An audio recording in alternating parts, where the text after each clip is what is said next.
অতীতে তৃণমূলের গভর্নমেন্ট ছিল এখানে, এখন এখানে বিজেপির গভর্নমেন্ট। কোনো কম্প্রোমাইজ নেই দেশের সুরক্ষার সাথে। 11ই মে মন্ত্রিসভার প্রথম বৈঠকেই সীমান্তে কাঁটাতার বসানোর পথ থেকে কাঁটা তোলার ঘোষণা করেন মুখ্যমন্ত্রী শুভেন্দু অধিকারী। সীমান্ত সুরক্ষার জন্য বিএসএফকে জমি হস্তান্তরে অনুমোদন দিয়েছে তাঁর মন্ত্রিসভা। ৪৫ দিনের মধ্যেই তা কার্যকর করা হবে বলে জানান মুখ্যমন্ত্রী। ভূমি ও রাজস্ব সচিব তাকে এবং মুখ্য সচিবকে দায়িত্ব দেওয়া হলো ৪৫ দিনের মধ্যে বিএসএফ এর প্রয়োজনীয় জমি হস্তান্তর সম্পূর্ণ করতে হবে। মুখ্যমন্ত্রীর ঘোষণার ৬ দিনের মাথায় বনগা বাংলাদেশ সীমান্তের কাঁটাতারহীন এলাকা পরিদর্শন করলেন খাদ্যমন্ত্রী ও বনগা উত্তরের বিজেপি বিধায়ক অশোক কীর্তনিয়া।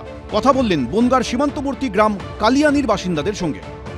যেখানে খোলা সীমান্ত রয়েছে সেখানে কাঁটাতারের বেড়া দেওয়া হবে, আর সেই কারণে জমি চিহ্নিত করার জন্য এবং জমি অধিগ্রহণের জন্য বনগা উত্তরের বিজেপি বিধায়ক তথা রাজ্যের খাদ্য সমবায় মন্ত্রী অশোক কীর্তনিয়া তিনি নিজে এসেছেন ছয়গড়িয়া গ্রাম পঞ্চায়েত এলাকায়।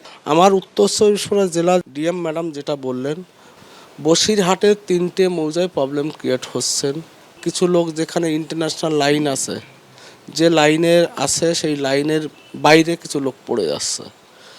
তাদেরকে ডিএম ম্যাডাম বলেছিলেন যে আমরা জমি এই পাশে দিচ্ছি, আপনারা আসুন। তারা আসতে চাচ্ছে না। 1 সপ্তাহ আমি তাকে বলে দিয়েছি, ম্যাডাম আপনি বুঝিয়ে বলুন, তারা যদি রাজি না হয় যেটা আইন অনুরূপ ব্যবস্থা যেভাবেই হোক ফেন্সিং দিতে হবে, কারুর মাতব্বরি আটকে রাখা যাবে না এই কাজটা। ভারত বাংলাদেশ সীমান্তের অন্যতম প্রধান সমস্যা কাঁটাতারবিহীন এলাকা। দক্ষিণবঙ্গ ফ্রন্টিয়ারের অধীনে 913 কিলোমিটার স্থল সীমান্তের সঙ্গে প্রায় 364 কিলোমিটার জল সীমান্ত রয়েছে। জল সীমান্তে কাঁটাতার দেওয়া সম্ভব নয়, আর স্থল সীমান্তেও কাঁটাতারহীন অবস্থায় পড়ে রয়েছে 538 কিলোমিটার এলাকা।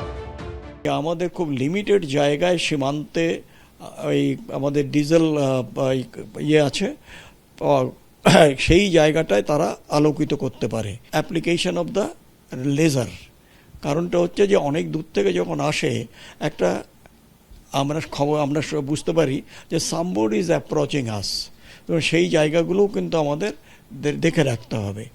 এরিয়াটা আইডেন্টিফাই করতে হবে যে which is the most vulnerable area on the border. আমরা মাঠে নেমে আমাদের যেটা করণীয় আমরা সেই করণীয়টা যেন করি। এলাকা পরিদর্শনের পর বিএসএফ এর সঙ্গে আধ ঘন্টার ওপর বৈঠকও করেন মন্ত্রী অশোক কীর্তনিয়া। সমীরণ পাল, পার্থপ্রতিম ঘোষ, এবিপি আনন্দ।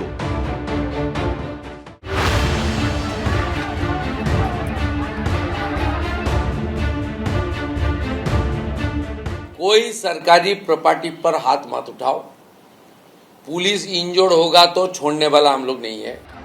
আসানসোলে ফাঁড়ি ভাঙচুর, পুলিশের উপর আক্রমণের ঘটনায় শনিবারই হুঁশিয়ারি দিয়েছিলেন মুখ্যমন্ত্রী। সেই ঘটনায় অনেককে গ্রেফতার করেছে পুলিশ।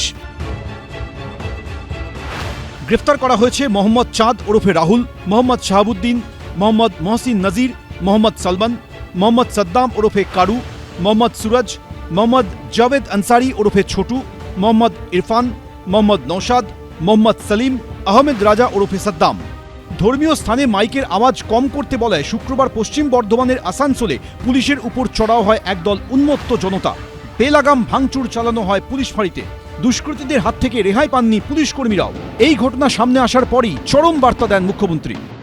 जो लोग फाड़ी को तोड़फोड़ किया है, तोड़फोड़ करने वाला का खिलाफ तो पुलिस कस्टडी, रिमांड, इंटरोगेशन वो तो होगा ही होगा। साथ साथ जो डैमेज हुआ गवर्नमेंट प्रॉपर्टी वो भी वसूल करने का डायरेक्शन होगा, हम लोग दे दिया। कोई सरकारी प्रॉपर्टी पर हाथ मत उठाओ, पुलिस इंजर्ड होगा तो छोड़ने वाला हम लोग नहीं है। শুক্রবারের ঘটনায় পরিস্থিতি নিয়ন্ত্রণে আনতে বিরাট পুলিশ বাহিনীর সঙ্গে নামাতে হয় র্যাফকেও। ধৃতদের বাকিরা হলেন মোহাম্মদ শামসাদ ওরফে গোরকা, মোহাম্মদ ওয়াসিম, মোহাম্মদ পারভেজ ওরফে বিট্টি রাজা, মোহাম্মদ হাসনাইন ওরফে ধনরাজ, মোহাম্মদ আবির ওরফে টাইগার, মোহাম্মদ হাসান, আকিব খান ওরফে মোহাম্মদ আহমেদ হুসেন খান, মোহাম্মদ ইসমাইল খান ওরফে আরিয়ান। আইন কিন্তু সব আছে, কিন্তু আইন ইমপ্লিমেন্টেশন কোথাও ছিল না। তুমি বাস পোড়াবে, থানা ভাঙচুর করবে, পুলিশের গাড়ি জ্বালিয়ে দেওয়া হবে, সরকারি গাড়ি জ্বালিয়ে দেওয়া হবে, তাদেরকে ধরা হবে, তাদের সম্পত্তি বাজেয়াপ্ত করে সেই দাম তোলা হবে। এই বার্তা যদি যেত তাহলে কিন্তু আজকের এই এত দূর বাড়তে পারতো না, এত ঘটনা আনতে পারতো না। গত বছরের এপ্রিল মমতা বন্দ্যোপাধ্যায়ের সরকারের আমলে ওয়াকফ বিক্ষোভের নামে এভাবেই অশান্তির আগুন ছড়িয়েছিল মুর্শিদাবাদের নানা জায়গায়। অগ্নিগর্ভ হয়ে ওঠে শামশেরগঞ্জ, ধুলিয়ান সহ একাধিক এলাকা। কোথাও দাউ দাউ করে জ্বালিয়ে দেওয়া হয় পুলিশের গাড়ি, কোথাও পুলিশকে লক্ষ্য করে উড়ে আসে ইট। এমনকি হামলাকারীদের ভয়ে পুলিশের দোকানে লুকোনোর ছবিও সামনে আসে। প্রশ্ন উঠছে, তখন যদি পুলিশ কড়া পদক্ষেপ করত, তাহলে আসানসোলে এই ঘটনা ঘটাতে কেউ সাহস পেত?